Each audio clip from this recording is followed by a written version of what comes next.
Hi guys, welcome to our channel Balaji study point. आपको class 9, class 11, class 12 तक की knowledge देने के बाद मैं चाहता हूं कि आपको मिले आध्यात्मिक नॉलेज, यानी कि किस नॉलेज? आध्यात्मिक नॉलेज।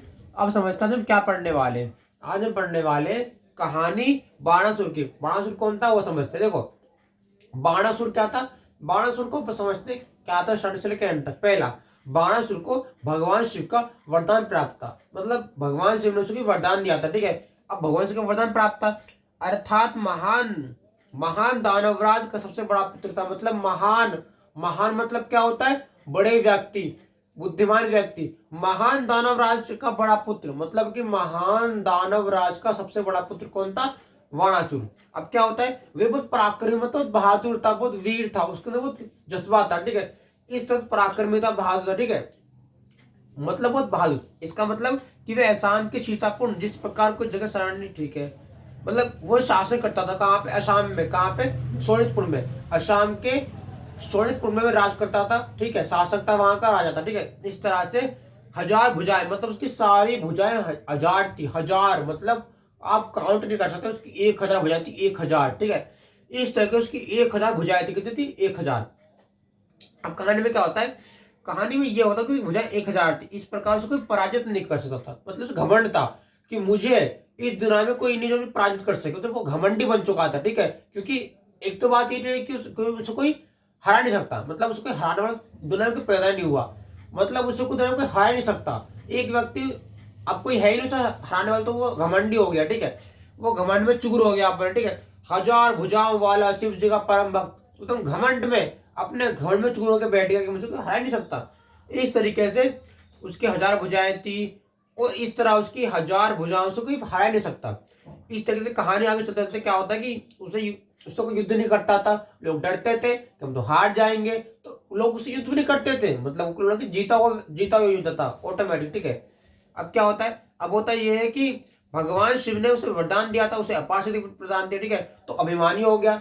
अभिमानी होने के साथ अब उसे अभिमान हो गया। ठीक है, अब अब वो भगवान शिव के पास गया। ठीक है, और उनके पास जाकर उसने क्या बोला? उसने शिकायत करी। मतलब शिकायत की। क्या शिकायत की? उसकी भुजा खुजला रही थी। मतलब उसकी भुजा में खुजली हो रही है, उसे युद्ध लड़ना है, खुजली हो रही है।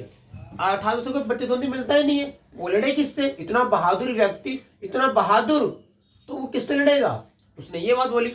अर्थात शिव ने उसका अहंकार देखा, चेतावनी दी। क्या दी चेतावनी? जब तुम्हारे महल के ऊपर लहरती पताका टूट कर गिर जाएगी, यानी जब तुम्हारे महल पे जो पताका, मतलब जो पतंग या ध्वज लहरा रहा है वो टूट जाएगा, तो टूटते ही तुम्हें एक योद्धा मिलेगा जो कि तुम्हें हराएगा। मतलब जिस दिन तुम्हारे महल के ऊपर से एक तिरंगा का जो तिरंगा है वो हट जाएगा, उस दिन तुम्हें हराने वाले व्यक्ति तुरंत पैदा हो जाएगा। ठीक है, और बाण शून्य वासुनी सोचा। ठीक है, शिव का वचन। अब क्या होता है? उषा, अब आने वाले टाइम में क्या होता है कि उसका उषा और अनुरुद्ध का प्रेम, अब उसे प्रेम होता है। मतलब प्रेम व्रेम तो होता था कि उस टाइम पे लोग भी सुंदर थे तो उनसे प्रेम हो जाया करता था। ठीक है, अब क्या होता है? बाणासुर क्या था? बाणासुर की एक सुंदर पुत्री थी। मतलब वो सुंदर बेटी थी उसकी। ठीक है, सुंदर पुत्री थी। अब उसकी पुत्री वो सुंदर थी। ठीक है, जिसका नाम था क्या था? उषा। ठीक है, बाणासुर से बहुत प्यार करता था क्योंकि उसकी पुत्री थी। ठीक है, भाई इतना बहादुर व्यक्ति, इतना सहस्त्र भुजाओं वाले व्यक्ति, उसकी पुत्री, उसे कितना प्यार करता होगा। तो वो अपनी पुत्री को बहुत प्यार करता था। ठीक है, वो सुंदर थी। अब सुंदर थी, उसे प्यार करता था। इस तरीके से क्या होता है? इस तरीके से कहानी में होता है कि एक दिन सुबह उठ के व्याकुल हो, तो उसे कुछ व्याकुलता हुई, वो परेशान हुआ। परेशान हुआ मतलब उसे परेशान हुई। वो सोच लो क्या हो रहा है, ये व्याकुल हो गया। वो चाहते व्याकुल सा होने लगा। ठीक है, व्याकुल हो गया। व्याकुल होने के बाद फिर राजकुमारी कहाँ और कहाँ थी? मतलब वो बेचारा वो व्याकुल बैठा, व्याकुल। ठीक है, इस तरह उसे एक दुर्गम महल में कई बार पैर के बीच में रखता था। मतलब वे क्या था? वे अपने आप को महल के बीच रखता था ताकि उसे मार ना दे। मतलब महल में छुपाता था कि उसको मार ना दे, डरा हुआ था। अब क्या होता है? अब कहानी में होता है कि चित्रलेखा मतलब उसी उषा, मतलब उसकी पुत्री की दोस्त थी। दोस्त का नाम क्या था? उसकी दोस्त का नाम क्या था? उसकी दोस्त का नाम था सखी। मतलब उषा की जो सखी थी वो आती है कुंभांड, मतलब बाणासुर के मंत्री की, मतलब जो बाणासुर के मंत्री कुंभांड, उनकी पुत्री आती है वहां पे उसके महल में आती है। चित्रलेखा की जादूगरनी थी। चित्रलेखा कौन थी? जादूगरनी। वो जादू क्या करती थी? जादू मतलब ये करना वो करना, चेंज करना। वो जादूगर थी। और वो जादूगर थी, जादू क्या करती थी? बहुत बड़ी जादूगर थी, वह बहुत बड़ी जादूगर। ठीक है। अब आगे कहानी को, कहानी में भी ये होता है कि एक रात उषा ने सपने में, मतलब एक रात का था कि उषा ने अपने सपने में देखा राजकुमार, सुंदर राजकुमार। क्योंकि उस समय क्या था कि राजकुमार के सपने में सुंदर राजकुमार आया करते थे, क्योंकि वो कहती वो सोचा करते थे। ठीक है। तो एक दिन उषा यानी कि उसकी पुत्री के मन में एक राजकुमार का चित्र आता है, कि राजकुमार आता है उसके मन में। ठीक है। राजकुमार का चित्र आता है। ठीक है। उससे प्रेम कर बैठे, और ये तो प्यारा राजकुमार है, तो प्रेम करती हूँ, सुंदर चेहरा, सुंदर रूप, इतना प्रतापी, इसका तेज है, मैं इससे प्रेम करती हूँ। ठीक है। और वो पुत्री किसकी? किसकी पुत्री? जो देवराज का पुत्र था, सजर पुत्र, उसकी पुत्री उससे प्रेम करने लगी, बोलने लगी। इस प्रकार राजकुमार कौन है, कहाँ रहता है, ठीक है, तो जान रहा था। ठीक है। चित्रलेखा उषा की सखी। चित्रलेखा कौन थी? उषा की सखी। अब उषा की सखी थी। अब उसने उषा को संतावना दी, मतलब उसे संभाला, उससे बात करी, उससे संतावना मतलब उससे बात करना, तो संभालना। ठीक है।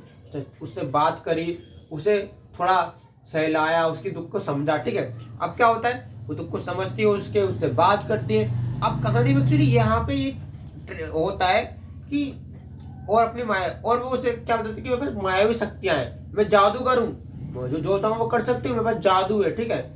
इस तरह क्या होता है, इस तरह कहानी में वे गंधर्वों और राजकुमार के चित्र बनाते हैं कि पता कौन सा राजकुमार है। वो जादू करती है, चित्र बनाती है, जादू करती है, चित्र बनाती है। ठीक है। अब चित्र बनाती है, जादू और चित्र चलता रहता है। इस प्रकार वो पहचानते कि उसको अनुरुद्ध को, अनुरुद्ध मतलब इसको राजकुमार को, जो अब राजकुमार कौन था? अनुरुद्ध। ठीक है। उसे पहचानती है, उसकी पहचान करती है। ठीक है।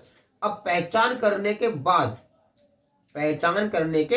बाद असली कहानी शुरू होती है। अब उसे अब वो उसे पहचानती है। अब वो उसे देखती है, बड़ा सुंदर राजकुमार है, बोलते मुझे यही राजकुमार पसंद है। उसके सके मतलब उसने अपने दोस्त से क्या बोला, उसे कि ये राजकुमार मेरा पसंदीदा राजकुमार है, इसे मैंने देखा है। ठीक है। मैं इससे प्रेम करती हूँ। अब उसने बात रखी, चित्र बनाया, उसे पहचाना। ठीक है।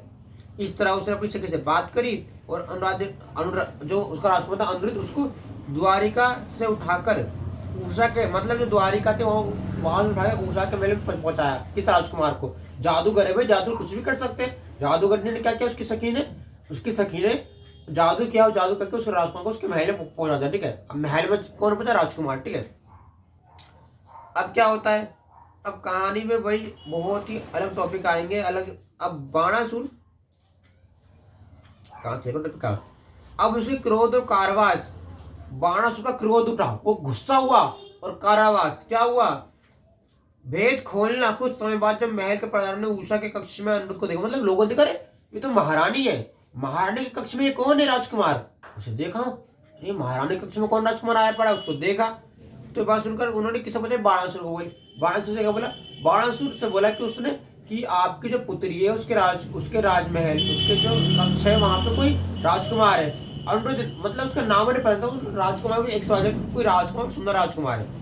उसने देखा, बोले ये कौन है जो मेरी पुत्री से मिलने आया है? इसकी इतनी हिम्मत कि ये देवराज के सबसे बड़े पुत्र, देवासुर के सबसे बड़े पुत्र के यहाँ उसकी पुत्री से मिलने आया है, कौन है ये? इसे बुलाओ।